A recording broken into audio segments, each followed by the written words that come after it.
லோக்சபா தேர்தல் தோல்வி குறித்து கருத்து தெரிவித்த ஞானதேசிகன் கட்சியை பலப்படுத்த மாவட்டந்தோறும் சுற்றுப்பயணம் மேற்கொள்ள உள்ளதாக தெரிவித்துள்ளார். கடந்த லோக்சபா தேர்தலில் தேசிய அளவில் காங்கிரஸ் படுதோல்வி அடைந்தது. தமிழகத்தில் 38 தொகுதிகளில் டெபாசிட் இழந்தது.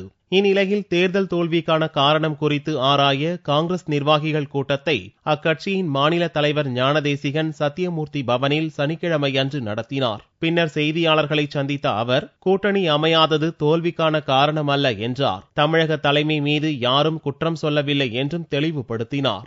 எதிர்காலத்தில் கட்சி எப்படி நடைபெற வேண்டும் என்கிற ஆலோசனைகளையும் சொன்னார்கள். பல ஆலோசனைகள் பயனுள்ளதாக இருந்தது. வாக்குச்சாவடி முகவர்கள் அடையாளம் காணப்பட்டு அவர்களுடைய விலாசங்களும் சேகரிக்கப்படும். மாவட்டந்தோறும் சுற்றுப்பயணம் செய்வது என்று முடிவாகியிருக்கிறது. ஆகவே இந்த சீரமைப்புக்கு பிறகு நானும் மாவட்டந்தோறும் சுற்றுப்பயணத்துக்கு வருகிறேன் என்று இன்றைக்கு ஒத்துக்கொண்டிருக்கிறேன்.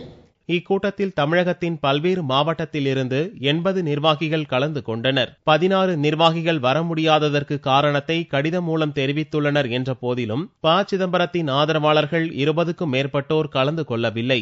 இக்கூட்டத்தில் 16 தீர்மானங்கள் நிறைவேற்றப்பட்டன. லோக்சபா தேர்தலில் ஓட்டளித்த வாக்காளர்கள், பாடுபட்ட கட்சி தொண்டர்கள் மற்றும் பிரச்சாரம் செய்த சோனியா, ராகுலுக்கு நன்றி தெரிவிக்கப்பட்டது. தமிழக மீனவர் பிரச்சினை, முல்லை பெரியாறு மற்றும் காவிரி விவகாரம், இலங்கை தமிழர் பிரச்சினை ஆகியவற்றில் மத்திய மாநில அரசுகள் உடனடி தீர்வு காண வலியுறுத்தப்பட்டுள்ளது. தமிழகத்தில் மதுவிலக்கு, கல்வி கட்டண கொள்ளை, குடிநீர் மற்றும் மின்வெட்டு பிரச்சினை, தாது மணல் கொள்ளை ஆகியவற்றில் தமிழக அரசு உடனடி நடவடிக்கை எடுக்க கோரிக்கை விடப்பட்டுள்ளது. மேலும் ராகுல் மற்றும் காமராஜர் பிறந்த நாளை சிறப்பாக கொண்டாடவும் தீர்மானம் நிறைவேற்றியுள்ளனர்.